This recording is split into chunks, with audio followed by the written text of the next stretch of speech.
રાત્રે વહેલા જે સુઈ વહેલા ઉઠે વીર, બળ બુદ્ધિ ને ધન વધે, સુખમાં રહે શરીર. ચુસ્ત ફૂર્તિ કાર્યક્રમમાં હું ઝિલન આપનું સ્વાગત કરું છું.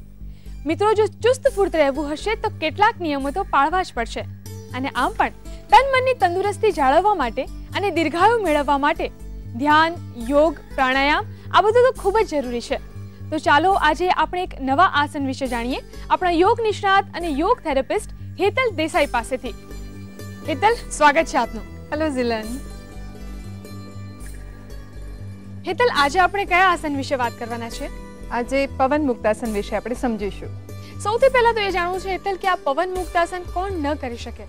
એકચ્યુઅલી આ બહુ જ સરસ પ્રશ્ન છે, કારણ કે ઘણા બધાને એવું હોય કે યોગ એટલે બધા કરી જ શકે, બધા આસનો બધાથી થાય કે બધા પ્રાણાયામ પણ બધાથી થાય. એકચ્યુઅલી એવું નથી હોતું.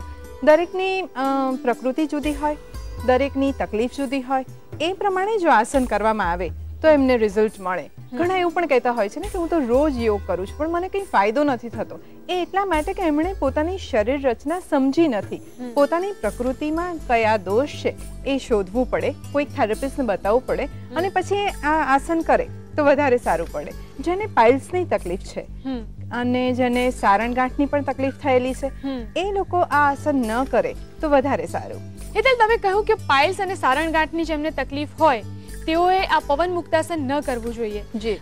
તો કોણ કરે તો વધારે સારું રહેશે? હા, એ પણ જાણવું અગત્યનું છે. આપણા શરીરમાં 5 પ્રકારના વાયુ હોય છે અને એ 5 પ્રકારમાં અપાન વાયુ એટલે કે નાભીની નીચેની તરફના જે આંતરડા છે, લોઅર એબ્ડોમિનલ છે, ત્યાં આ વાયુ તકલીફ કરતો હોય તો એ લોકોએ આ આસન ખાસ કરવાનું.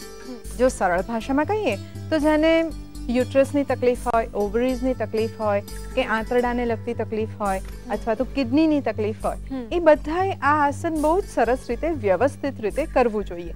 નિયમિત કરે તો ચોક્કસ ફાયદો થાય. હેતલ, ઘણીવાર આપણે જોઈએ છે કે લોકોને પાચન તંત્રની તકલીફ હોય અને જમ્યાના અમુક કલાક પછી ગેસ થઈ જતો હોય છે અને પેટમાં દુખતું હોય છે, તો તેમના માટે આ આસન કેટલું ફાયદાકારક છે? હા, ચોક્કસ એમને ફાયદો કરે. જેમને તમે જેટલી તકલીફો કીધી, દેટ મીન્સ કે એ વ્યક્તિને પાચન જ નબળું છે. આપણા શરીરની અંદર જે અગ્નિ પ્રજ્વલિત હોય છે અને જે પણ ખોરાક ખાઈએ એનું સરસ પાચન થતું હોય તો કોઈ તકલીફ ન થાય. પણ જેનું પાચન જ નબળું છે એ પાચન મજબૂત કરવા માટે અથવા તો આંતરડાની તકલીફ છે, આંતરડામાં જે વાયુ ભરાય છે એ વાયુ નીકળતો નથી, તો એ બધા આ આસન કરે તો ચોક્કસ જ એ વાયુની તકલીફો દૂર થઈ જાય. હેતલ, તમે જેમ કહ્યું કે જેમને પાચન તંત્ર નબળું હોય અને ગેસની તકલીફ જેમને ખૂબ જ રહેતી હોય તેમના માટે આ આસન ખૂબ જ ફાયદારૂપ છે. તો પછી મને પણ જોવાની ઈચ્છા છે કે આસન કેવી રીતે થાય છે. તો ચાલો જોઈ લઈએ કે આસન કેવી રીતે કરવાનું હોય છે. હવે આપણે પવન મુક્તાસન કેવી રીતે કરવું અને એ વખતે બ્રીધિંગ કેવું હોવું જોઈએ એ બધી સમજ મેળવી લઈએ. પવન મુક્તાસન સૂતા સૂતા કરવાનું આસન છે, એટલે સૌથી પહેલા જમીન પર સીધા સૂઈ જઈશું. બંને પગ સાથે, બંને હાથ સાથે એકદમ રિલેક્સ. ધીમે ધીમે બંને પગ ઢીંચણમાંથી વાળીશું. ધીમે ધીમે પગને પેટ ઉપર મૂકીશું અને પછી બંને હાથથી પગને લોક કરી દઈશું. આ વખતે બ્રીધિંગ નોર્મલ હશે. ઘણા બધાથી આ પરિસ્થિતિમાં એટલે કે આવી સરસ રીતે કદાચ પગ ન પકડાય તો પણ ચિંતા કરવાની જરૂર નથી. આપણો આશય એ જ છે કે પગને બરાબર પેટ દબાવીને રાખવા. હવે શ્વાસને છોડતા માથું ધીમે ધીમે ઉપર કરીશું. બને એટલું ઉપર લાવી નાકની ઢીંચણ પાસે લાવવાનું છે. ધારો કે કોઈનાથી આ રીતે નથી થતું તો ચિંતા કરવાની જરૂર નથી. જ્યાં સુધી તમે લાવી શકો છો ત્યાં સુધી લાવવું અને બ્રીધિંગ નોર્મલ રાખવું. જેને કરોડરજ્જુની તકલીફ છે અથવા તો ઉપરના મણકાની તકલીફ છે, ડોકમાં દુખાવો છે, એ લોકોએ આ આસન દરમિયાન માથું ઉપર ન લાવવું. માત્ર પગને વાળીને પેટ પર રાખવા અને પકડીને રાખવા.